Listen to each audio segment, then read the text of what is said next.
जय श्री कृष्ण। राधे राधे। आपका भक्ति कथा चैनल पर स्वागत है। आपका दिन शुभ और मंगलमय हो। आज दिनांक 28 नवंबर और दिन शुक्रवार है। आज मार्गशीर्ष शुक्ल पक्ष की अष्टमी है। आज सूर्योदय का समय सुबह 6:54 और सूर्यास्त शाम 5:24 पर होगा। ब्रह्म मुहूर्त रहेगा सुबह 5:06 से सुबह 6 बजे तक और अभिजीत मुहूर्त सुबह 11:48 से दोपहर 12:30 तक रहेगा।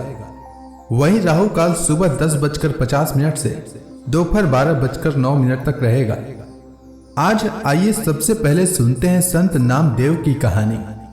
दक्षिण हैदराबाद के नरसी ब्राह्मणी गांव में दामा सेठ और गुणाई के घर विक्रम संवत 1327 में कार्तिक शुक्ल प्रतिपदा के दिन परम भक्त संत नामदेव जी का जन्म हुआ।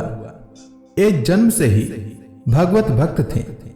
मां पिता स्वयं विठ्ठल भक्त थे, इसलिए बचपन से ही नामदेव जी के हृदय में भगवान विठ्ठल के प्रति अनन्य प्रेम जाग गया। एक दिन पिता बाहर गए और पूजा पाठ की जिम्मेदारी छोटे नामदेव को सौंप गए। नामदेव बाल भाव से दूध का नैवेद्य भगवान विठ्ठल के आगे रखकर उनसे प्रार्थना करने लगे कि वे दूध ग्रहण करें। भगवान ने बालक के सरल श्रद्धा देखकर स्वयं प्रकट होकर दूध ग्रहण किया। इसके बाद से नामदेव का हर अर्पण भगवान विठ्ठल स्वयं स्वीकार करने लगे। 9 वर्ष की आयु तक वे वारकरी संतों में बाल भागवत कहलाने लगे। धीरे धीरे उनकी भक्ति इतनी बढ़ गई कि गृहस्थ जीवन और व्यापार में मन नहीं लगा। वे पंढरपुर जाकर बस गए और गोरा कुम्हार, सांबोता माली आदि संतों के साथ भजन कीर्तन में लीन रहने लगे। पंढरपुर, चंद्रभागा नदी और विठ्ठल जी के दर्शन ही उनका जीवन बन गया। नामदेव जी की विठ्ठल भक्ति अनन्य थी। उन्हें भगवान हर एक में दिखाई देते थे।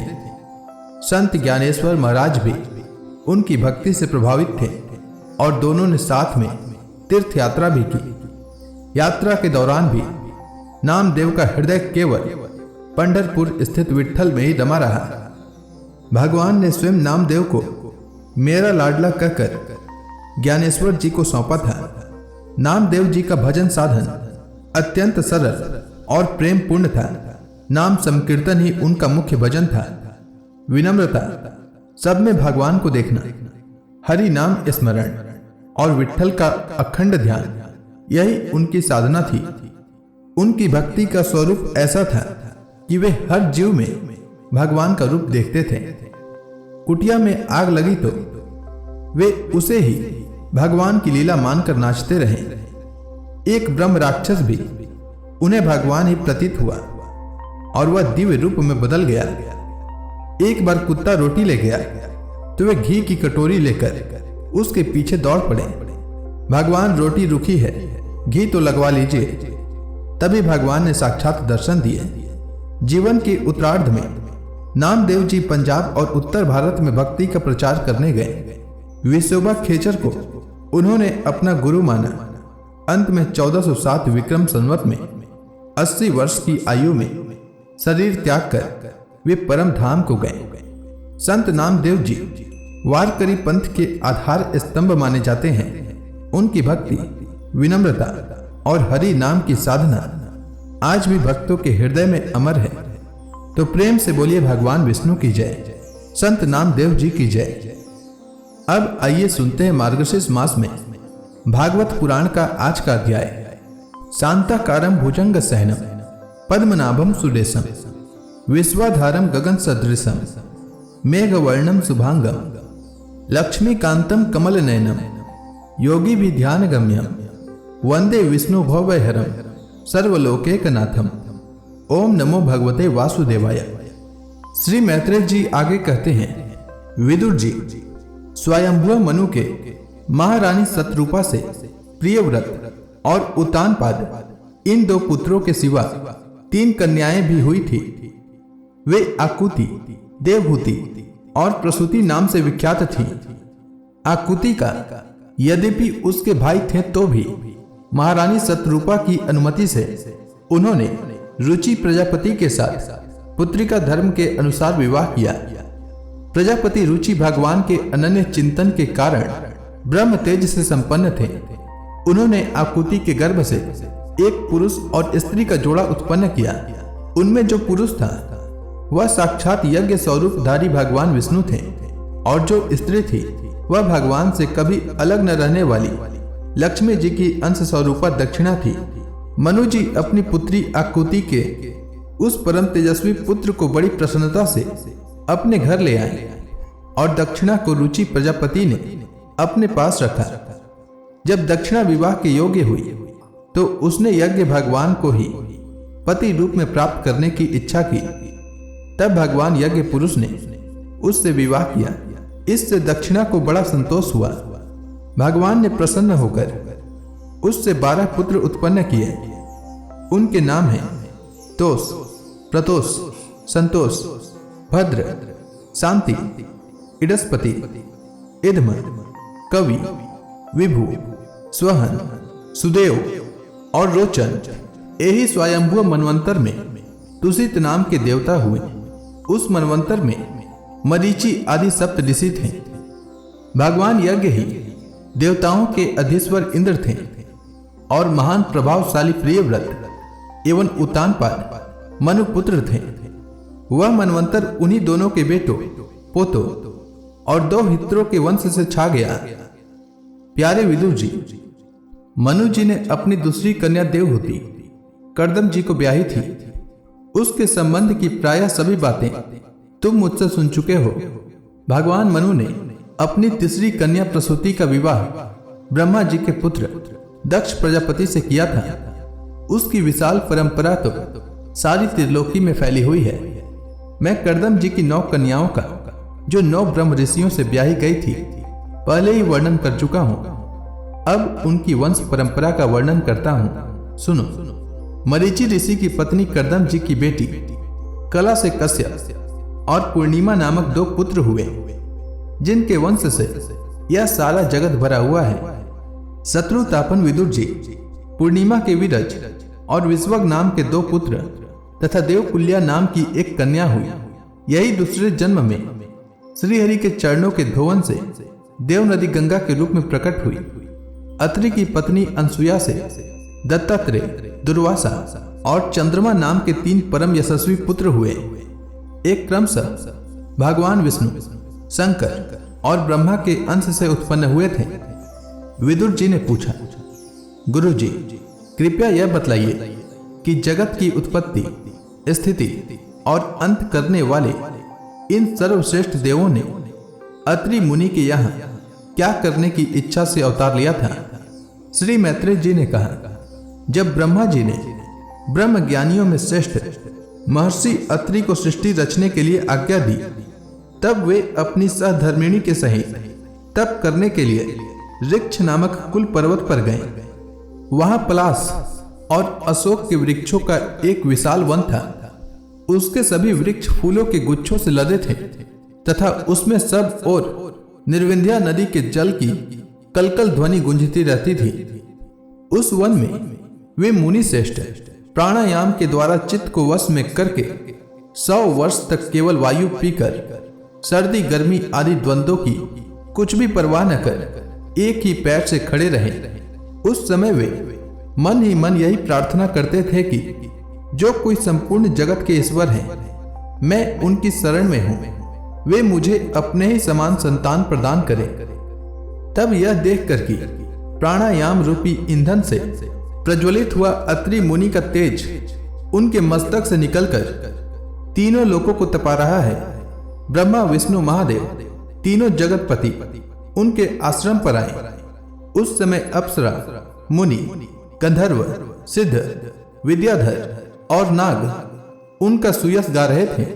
उन तीनों का एक ही साथ प्रादुर्भाव होने से अत्रि मुनि का अंतःकरण प्रकाशित हो उठा।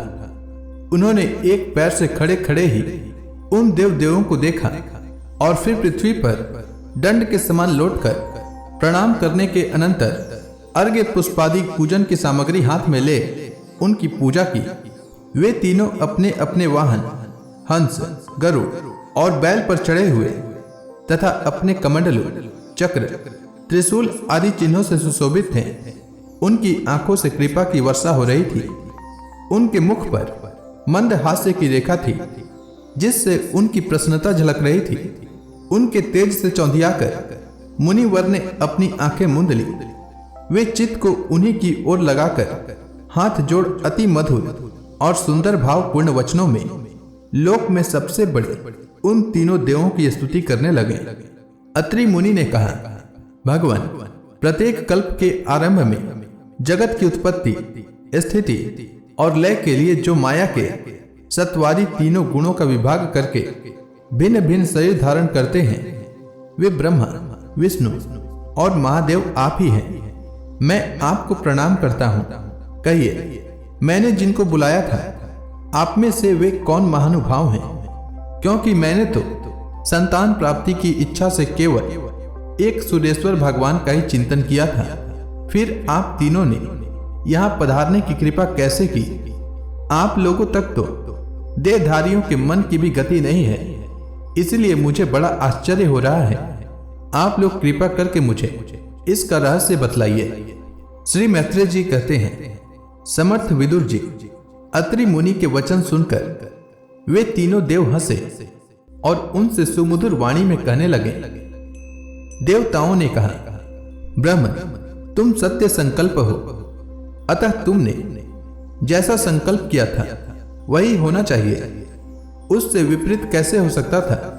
तुम जिस जगदीश्वर का ध्यान करते थे वह हम तीनों ही हैं। प्रिय महर्षि, तुम्हारा कल्याण हो। तुम्हारे यहाँ हमारे ही अंश स्वरूप 3 जगत विख्यात पुत्र उत्पन्न होंगे और तुम्हारे सुंदर यश का विस्तार करेंगे। उन्हें इस प्रकार अभिष्ट वर देकर तथा पति पत्नी दोनों से भली भांति पूजित होकर उनके देखते ही देखते वे तीनों सुरेश्वर अपने अपने लोकों को चले गए। ब्रह्मा जी के अंश से चंद्रमा, विष्णु के अंश से योगवेता दत्तात्रेय जी और महादेव जी के अंश से दुर्वासा ऋषि अत्रि के पुत्र रूप में प्रकट हुए। अब अंगिरा ऋषि की संतानों का वर्णन सुनो। अंगिरा की पत्नी श्रद्धा ने सिनिवाली, कुहू, राका और अनुमति इन 4 कन्याओं को जन्म दिया। इनके सिवा उनके साक्षात भगवान उतथ्य जी और ब्रह्मनिष्ठ बृहस्पति जी ये 2 पुत्र भी हुए, जो स्वारस्चिस मनवंतर में विख्यात हुए। पुलस्त्य जी के उनकी पत्नी हविर्भू से महर्षि अगस्त्य और महातपस्वी विश्रवा ये 2 पुत्र हुए। इनमें अगस्त्य जी दूसरे जन्म में जठराग्नि हुए। विश्रवा मुनि के इडविडा के गर्भ से यक्षराज कुबेर का जन्म हुआ और उनकी दूसरी पत्नी केसनी से रावण, कुंभकर्ण एवं विभीषण उत्पन्न हुए। महामते, महर्षि पुलह की स्त्री परम साध्वी गति से कर्मश्रेष्ठ, वरियान और सहिष्णु ये 3 पुत्र उत्पन्न हुए। इसी प्रकार क्रतु की पत्नी क्रिया ने ब्रह्म तेज से देदीप्यमान बालखिल आदि 60,000 ऋषियों को जन्म दिया। शत्रुतापन विदुर जी, वशिष्ठ जी की पत्नी अरुंधति से चित्रकेतु आदि 7 विशुद्ध चित्त ब्रह्मर्षियों का जन्म हुआ। उनके नाम चित्रकेतु, सुरोचि, विरजा, मित्र, उलबण, वसुभृद्यान और द्युमान थे। इनके सिवा उनकी दूसरी पत्नी से शक्ति आदि और भी कई पुत्र हुए। अथर्वा मुनि की पत्नी चिति ने दधीचि नामक एक तपोनिष्ठ पुत्र प्राप्त किया, जिसका दूसरा नाम अश्वशिरा भी था। अब भृगु के वंश का वर्णन सुनो। महाभाग भृगु जी ने अपनी भार्या ख्याति से धाता और विधाता नामक पुत्र तथा श्री नाम की एक भगवत परायणा कन्या उत्पन्न की। मेरु ऋषि ने अपनी आयति और नियति नाम की कन्याएं क्रमशः धाता और विधाता को ब्याही। उनसे उनके मृकंड और प्राण नामक पुत्र हुए। उनमें से मृकंड के मार्कंड और प्राण के मुनिवर वेदशिरा का जन्म हुआ। भृगु जी के एक कवि नामक पुत्र भी थे। उनके भगवान शुक्राचार्य हुए। विदुर जी, उन सब मुनीश्वरों ने भी संतान उत्पन्न करके सृष्टि का विस्तार किया। इस प्रकार मैंने तुम्हें यह कर्दम जी के दोहित्रों की संतान का वर्णन सुनाया। जो पुरुष इसे श्रद्धापूर्वक सुनता है उसके पापों का यह तत्काल नष्ट कर देता है। ब्रह्मा जी के पुत्र दक्ष प्रजापति ने मनु नंदिनी प्रसूति से विवाह किया। उससे उन्होंने सुंदर नेत्रों वाली 16 कन्याएं उत्पन्न की। भगवान दक्ष ने उनमें से 13 धर्म को, एक अग्नि को, एक समस्त पितृगण को और एक संसार का संहार करने वाले तथा जन्म मृत्यु से छुड़ाने वाले भगवान शंकर को दी। श्रद्धा, मैत्री, दया, शांति, तुष्टि, पुष्टि, क्रिया, उन्नति, बुद्धि, मेधा, तितिक्षा, ह्री और मूर्ति ये धर्म की पत्नियां हैं। इनमें से श्रद्धा ने शुभ, मैत्री ने प्रसाद, दया ने अभय, शांति ने सुख, तुष्टि ने मोद और पुष्टि ने अहंकार को जन्म दिया। क्रिया ने योग, उन्नति ने दर्प, बुद्धि ने अर्थ, मेधा ने स्मृति, तितिक्षा ने क्षेम और ह्री ने यानी लज्जा ने प्रश्रय यानी विनय नामक पुत्र उत्पन्न किया। समस्त गुणों की खान मूर्ति देवी ने नर नारायण ऋषियों को जन्म दिया। इनका जन्म होने पर इस संपूर्ण विश्व ने आनंदित होकर प्रसन्नता प्रकट की। उस समय लोगों के मन, दिशाएं, वायु, नदी और पर्वत सभी में प्रसन्नता छा गई। आकाश में मांगलिक बाजे बजने लगे। देवता लोग फूलों की वर्षा करने लगे। मुनि प्रसन्न होकर स्तुति करने लगे। गंधर्व और किन्नर गाने लगे। अप्सराएं नाचने लगी। इस प्रकार उस समय बड़ा ही आनंद मंगल हुआ तथा ब्रह्मादि समस्त देवता स्तोत्रों द्वारा भगवान की स्तुति करने लगे। देवताओं ने कहा, जिस प्रकार आकाश में तरह तरह के रूपों की कल्पना कर ली जाती है, उसी प्रकार जिन्होंने अपनी माया के द्वारा अपने ही स्वरूप के अंदर इस संसार की रचना की है और अपने इस स्वरूप को प्रकाशित करने के लिए इस समय इस ऋषि विग्रह के साथ धर्म के घर में अपने आप को प्रकट किया है, उन परम पुरुष को हमारा नमस्कार है, जिनके तत्व का शास्त्र के आधार पर हम लोग केवल अनुमान ही करते हैं, प्रत्यक्ष नहीं कर पाते। उन्हीं भगवान ने देवताओं को संसार की मर्यादा में किसी प्रकार की गड़बड़ी न हो इसलिए सत्व गुण से उत्पन्न किया है। अब वे अपने करुणामय नेत्रों से जो समस्त शोभा और सौंदर्य के निवास स्थान निर्मल दिव्य कमल को भी नीचा दिखाने वाले हैं, हमारी ओर निहारे। प्यारे विदुर जी, प्रभु का साक्षात दर्शन पाकर देवताओं ने उनकी इस प्रकार स्तुति और पूजा की। तदनंतर भगवान नर नारायण दोनों गंधमादन पर्वत पर चले गए। भगवान श्री हरि के अंशभूत वे नर नारायण ही इस समय पृथ्वी का भार उतारने के लिए यदु कुलभूषण श्री कृष्ण और उन्हीं के सरीखे श्याम वर्ण कुरुकुल तिलक अर्जुन के रूप में अवतीर्ण हुए हैं। अग्निदेव की पत्नी स्वाहा ने अग्नि के ही अभिमानी पावक, पवमान और सूचि ये 3 पुत्र उत्पन्न किए। ये तीनों ही हवन किए हुए पदार्थों का भक्षण करने वाले हैं। इन्हीं तीनों से 45 प्रकार के अग्नि और उत्पन्न हुए।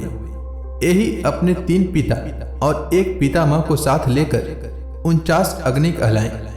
वेदज्ञ ब्राह्मण वैदिक यज्ञ कर्म में जिन 49 अग्नियों के नामों से आग्नेयी इष्टियां करते हैं वे यही हैं: अग्निस्वात, बृहस्पति, सोम और आज्यव। ये पितर हैं। इनमें साग्निक भी हैं और निर्गनिक भी। इन सब पितरों की पत्नी दक्ष कुमारी स्वधा है। इन पितरों से स्वधा के धारणी और वयुना नाम की 2 कन्याएं हुई। वे दोनों ही ज्ञान विज्ञान में पारंगत और ब्रह्म ज्ञान का उपदेश करने वाली हुई। महादेव जी की पत्नी सती थी। वे सब प्रकार से अपने पति देव की सेवा में संलग्न रहने वाली थी, किंतु उनके अपने गुण और शील के अनुरूप कोई पुत्र नहीं हुआ, क्योंकि सती के पिता दक्ष ने बिना ही किसी अपराध के भगवान शिव जी के प्रतिकूल आचरण किया था। इसीलिए सती ने युवावस्था में ही क्रोधवश योग के द्वारा स्वयं ही अपने शरीर का त्याग कर दिया था। तो इसी के साथ आज का यह अध्याय यहीं समाप्त होता है। तो प्रेम से बोलिए भगवान विष्णु की जय। अब इसके आगे की कथा मैं कल के मार्गशीर्ष मास कथा में सुनाऊंगा।